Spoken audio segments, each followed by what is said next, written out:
అందరూ మా మీడియా మిత్రులందరికీ, ఎలక్ట్రానిక్ మీడియా మిత్రులకి, అలాగే ప్రింట్ మీడియా మిత్రులందరికీ మా జనసేన పార్టీ తరఫున, మా పవన్ కళ్యాణ్ గారి తరఫున మీకు కృతజ్ఞతలు తెలియజేస్తున్నాం.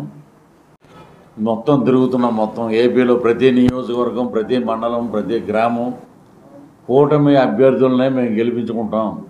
కూటమి మీదే మా యొక్క దృష్టి ఉంది. కూటమిగా మేము రావాలి, మంచి ప్రభుత్వం రావాలి, చంద్రబాబు నాయుడు గారు ముఖ్యమంత్రి కావాలి, మా జనసేన అధ్యక్షులు ఒక మంచి స్థానంలో ఉండాలి అసెంబ్లీలో అని చెప్పి ఎక్కడికి వెళ్ళినా ప్రజలు అదే బాట, అదే మాటలో ఉన్నారు.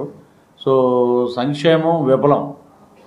సంక్షేమం వీళ్ళు పథకాలు అంటున్నారు. ఆంధ్ర రాష్ట్ర ప్రజలందరూ ఒకసారి జాగ్రత్తగా గుర్తుపెట్టుకోవాలండి. పథకాలు 11 లక్షల కోట్లు అప్పులు తీసుకొచ్చి నువ్వు బటన్లు నొక్కావు. రాయలసీమ అని చెప్పి రాయలసీమనే ముంచిపారేసావు. నువ్వు మొత్తం ఎక్కడ చూసినా లేదు, వ్యవస్థలన్నీ నాశనం. నువ్వు ముందు ఇచ్చినట్టు ఇచ్చి వెనక నుంచి లాక్కుండా వెళ్ళిపోతున్నావు. నువ్వు ఈరోజు వ్యవస్థలన్నీ నాశనం. ఇంకోటి ల్యాండ్ టైటిలింగ్ యాక్ట్ అని ఒకటి కొత్తగా జీవో తీసుకొచ్చి పెట్టావు.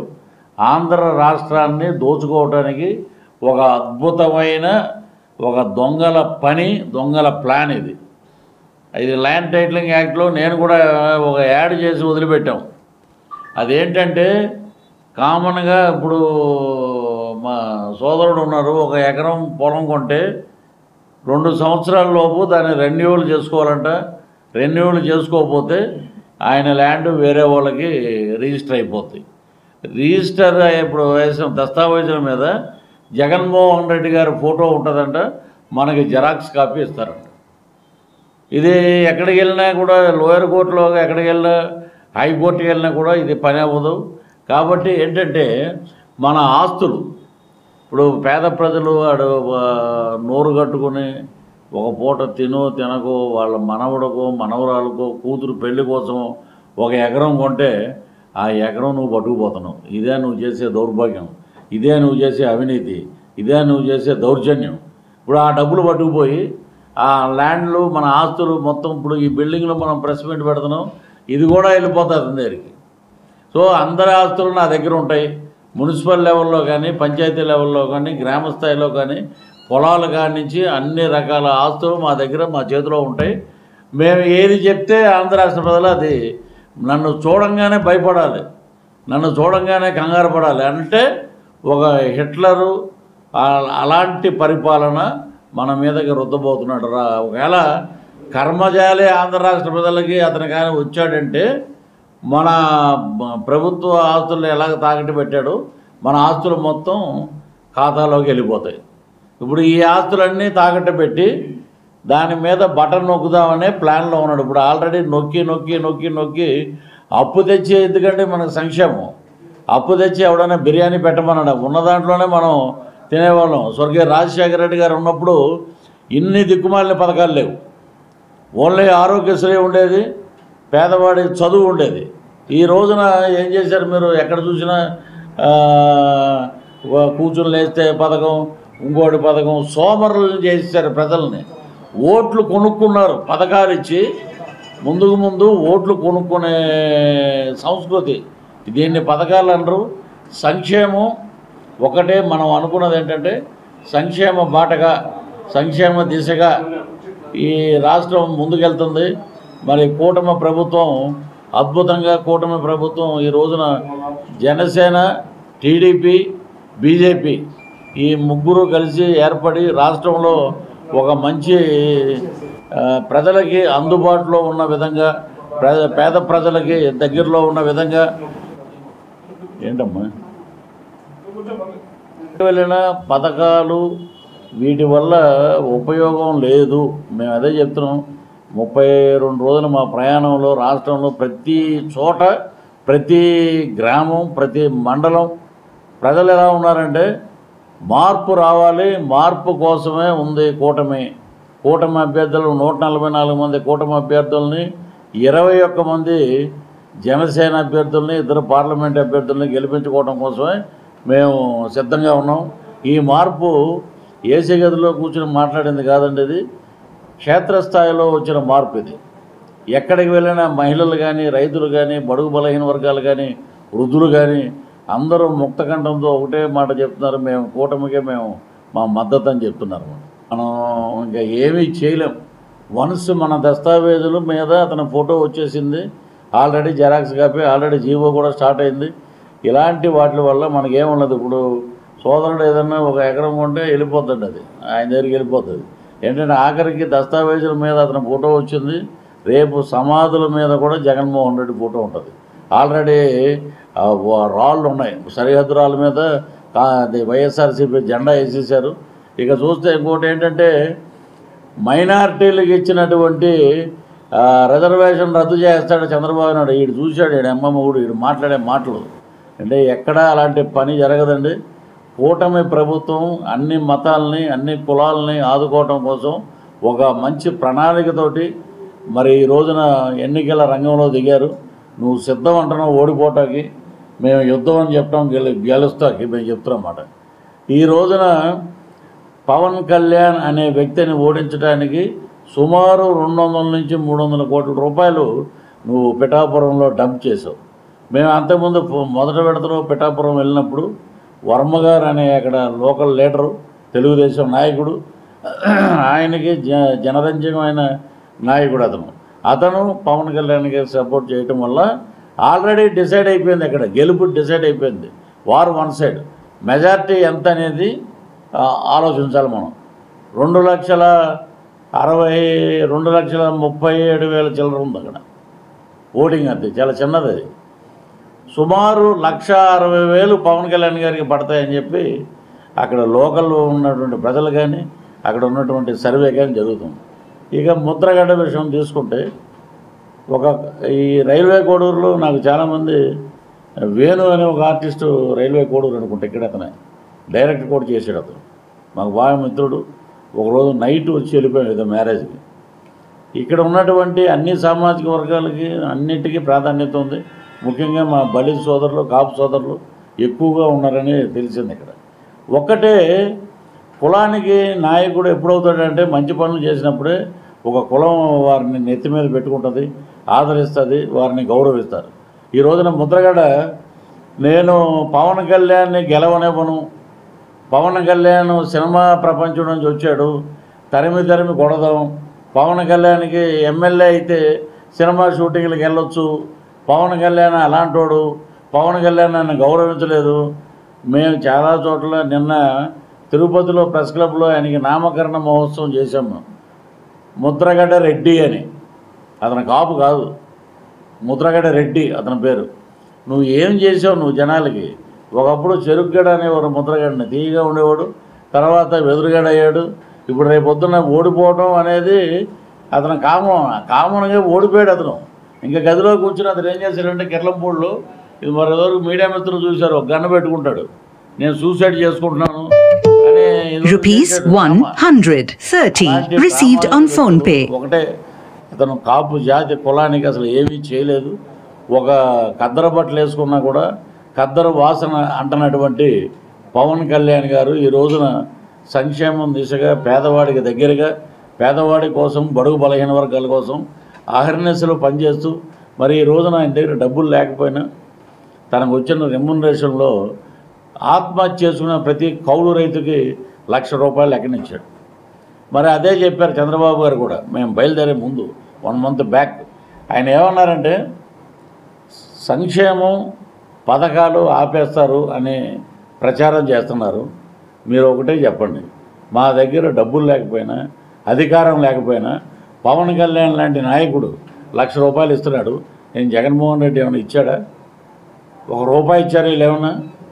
మన డబ్బులు మనకి ఇస్తున్నారు అంతే. ఒక్క మాట ఒకటి, అలాగే సంక్షేమం ఆగదు. మరి అమ్మఒడి 3 4 అందరికీ అమ్మఒడి వస్తుంది. సంక్షేమంలో బ్రహ్మాండంగా ఆర్థికంగా వారికి ఏంటంటే పురోగతి రావటానికి ఒక మంచి బ్రహ్మాండమైన నేను కూటమిలో నేను అద్భుతంగా ఉన్నాను.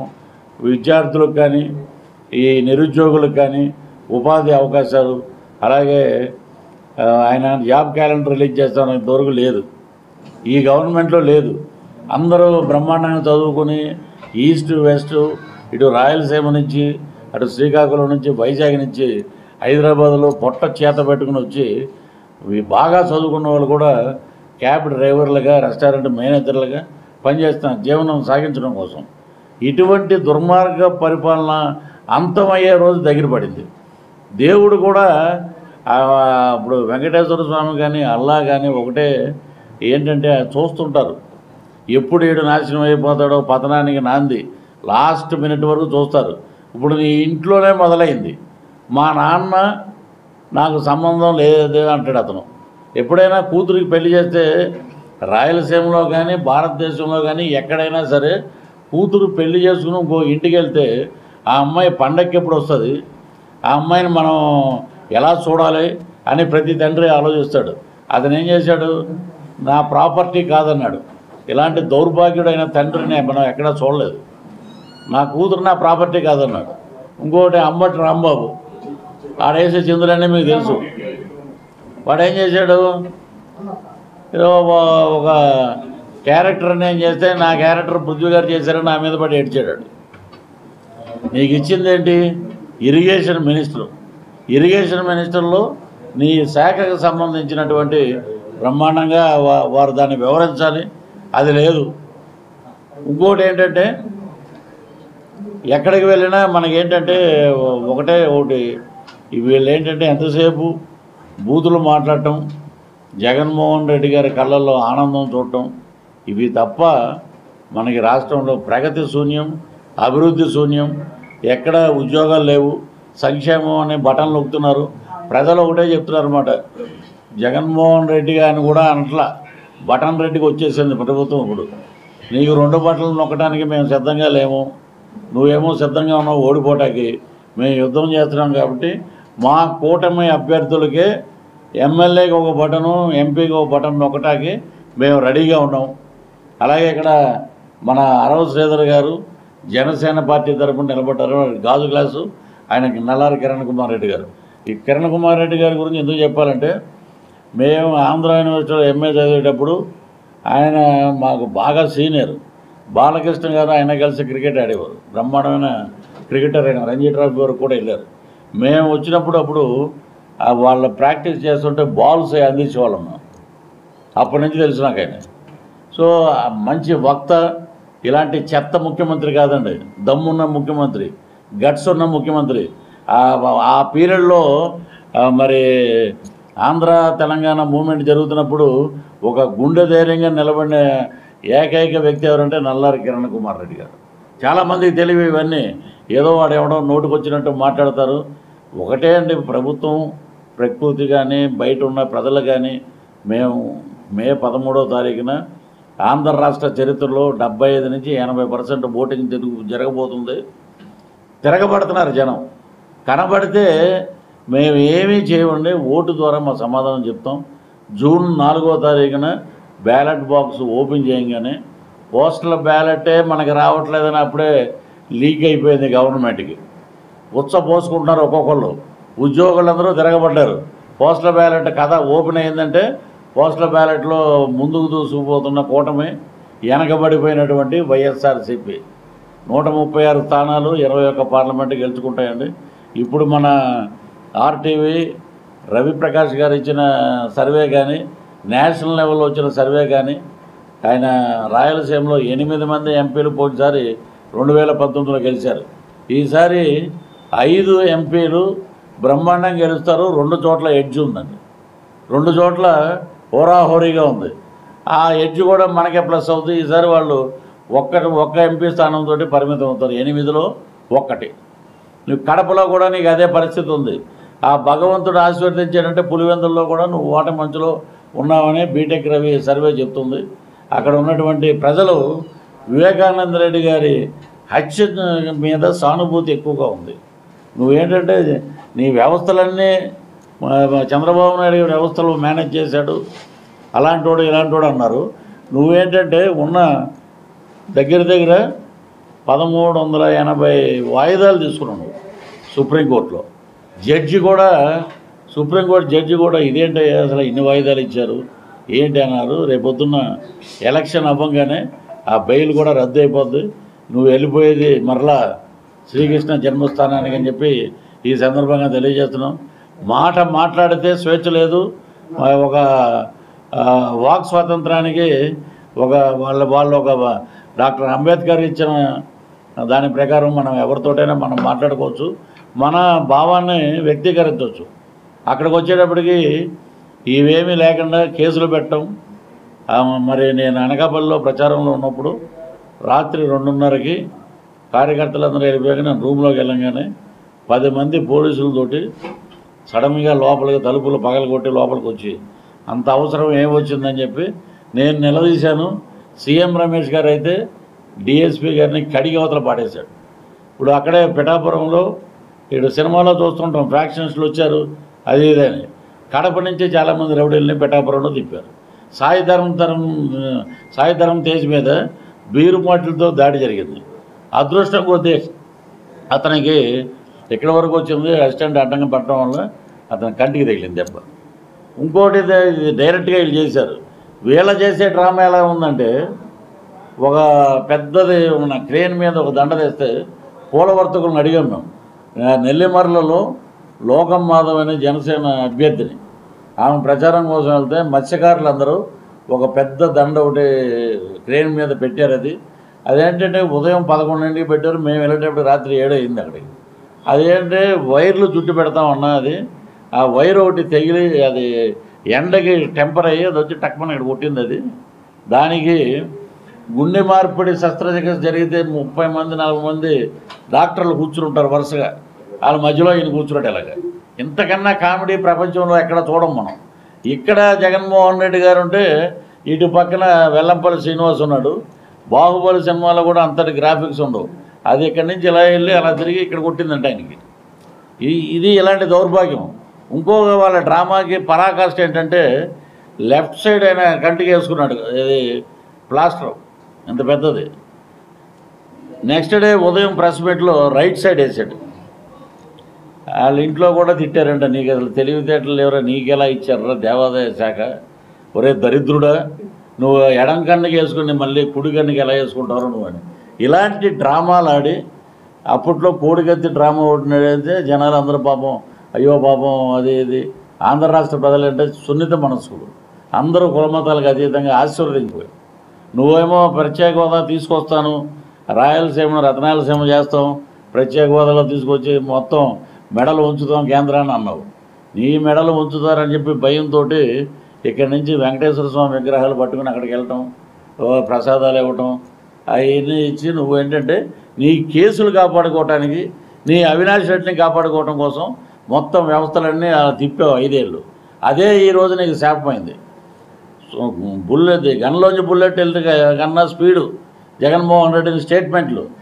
ఓ పక్క సొంత ఆడపడుచులకి తల్లికే న్యాయం చేయలేవు నువ్వు. గొడ్డలతో నరికేస్తే విజయసాయి రెడ్డి గారు ఏం మాట్లాడారు, ఇదంతా పట్టీలతోటి డెడ్ బాడీ ఉంది, ఇలాగ వివేకానంద రెడ్డి గారిని హత్య చేశారండి అంటే, అవునండి హత్య అంట, మళ్ళీ ఏదో హార్ట్ అటాక్ అండి అన్నాడు. వాళ్ళు డ్రామాలు చూశారు మీరు, గొడ్డలతో నరికేది ఇదంతా పగిలిపోయి మొత్తం కట్లు కడితే ఇక్కడ హార్ట్ అటాక్ ఇక్కడ వస్తుంది, ఇదేమో హార్ట్ అటాక్ అన్నారు. ఇంకా ఆ దస్తగిరి అన్న అతను, ఒరే బాబు నేనే చంపాను రా బాబు, కోడిని నరికానన్నా కూడా పట్టించుకోలేదు ప్రభుత్వం, అది అలా వదిలేశారు. ఇప్పుడు ఆ అమ్మాయికి జరిగిన అన్యాయం, ఆడదానికి తగిలిన ఉసురు ఊరికినే పోదండి, మొత్తం రాష్ట్రం మొత్తం నాశనం అయిపోవటానికి, అతను అధికార పీఠం నుంచి పక్కకు తొలగటానికి మొత్తం అన్ని శక్తులు ఒకటైపోయినాయి, మహిళలందరూ ఒకటయ్యారు. ఈ రోజున కడపలో మేము మొన్న మీటింగ్ చూసి వస్తున్నప్పుడు ఆమె అక్కడ నిలబడి మైక్ ముందు కళ్ళంట నీళ్లు పెట్టుకుని ఏడుస్తుంది. నన్ను ఇలాగా చేశాడు, ఇలాగా నా అన్నయ్య ముఖ్యమంత్రి అయి ఉండి నా నాన్నని కాపాడుకోలేకపోయాం మేము, ఇలా జరిగింది కాబట్టి మీరందరూ వైఎస్ఆర్సీపీకి ఓటు వేయకండి అని చెప్పి డైరెక్ట్గా వాళ్ళ చెల్లెలే చెప్తుంది, డాక్టర్ సునీతమ్మ. ఇంకోటి మేము చేసిన ల్యాండ్ యాక్ట్లో రైతు కూలబడిపోతే నేనంట, ఏ నారాయణ ఫ్యాన్ వేయమంటావా అని. బాబు 5 ఏళ్ళ నుంచి చేసింది చాలు. సంక్షేమం దిశగా మా కూటమి పరిగెడుతుంది. బ్రహ్మాండమైన విజయంతో రేపు జూన్ 4వ తారీఖున ప్రజల ముందుకు వస్తుంది, ప్రజాప్రభుత్వం ఏర్పడుతుంది. అలాగే మా ఇక్కడి నుంచి అరవ శ్రీధర్ గారు, అలాగే మన కిరణ్ కుమార్ రెడ్డి గారు అత్యధికమైన మెజార్టీతోటి ఒకళ్ళు పార్లమెంట్కి ఒకళ్ళు అసెంబ్లీకి వెళ్తారు. అద్భుతమైన ప్రజారాజ్యం వస్తుంది. ప్రజలు హాయిగా సుఖ సంతోషాలతో ఉంటారు. ఎప్పుడైతే చంద్రబాబు నాయుడు గారు ఫస్ట్ సంతకం ల్యాండ్ టైటిలింగ్ యాక్ట్ మీద దాన్ని నేను రద్దు చేస్తానని చెప్పాడు. సో రద్దు చేయకపోతే ఎంత నాశనం అవుతారని కూడా మేమందరం చెప్తూనే ఉన్నాం. కాబట్టి ప్రజలందరూ మా రాయలసీమ, మీ రాయలసీమ, మన రాయలసీమకి ఒక స్టార్ క్యాంపెయినర్గా ఫస్ట్ టైము మీ ముందుకు వచ్చాం రైల్వే కోడూరులో. మీరందరూ కూడా ఆశీర్వదించి మా అభ్యర్థులను గెలిపించాల్సిందిగా కోరుతూ, అందరూ సమిష్టి కృషి. ఇది ఒక తెలుగుదేశం, బీజేపీ, జనసేన ముగ్గురు కలిస్తేనే విజయం. కాబట్టి మీరందరూ మనస్పర్ధలకు పోకుండా మీరందరూ కలిసికట్టుగా అన్నదమ్ములుగా పనిచేయాలని, అందరూ కలిసిమెలిసిగా ఉంటే ఎవడో మనల్ని ఏం చేయలేడు. కాబట్టి మీరందరూ కూటమి అభ్యర్థులను గెలిపించండి. మరి మీ రైల్వే కోడూరు వచ్చినందుకు జనసేన పార్టీ తరఫున, నా తరఫున మేము చాలా ఆనందంగా ఉంది. SLR న్యూస్ ను సబ్స్క్రైబ్, లైక్ అండ్ షేర్ చేయండి. మరిన్ని మంచి వీడియోలకు ప్రోత్సాహాన్ని ఇవ్వండి.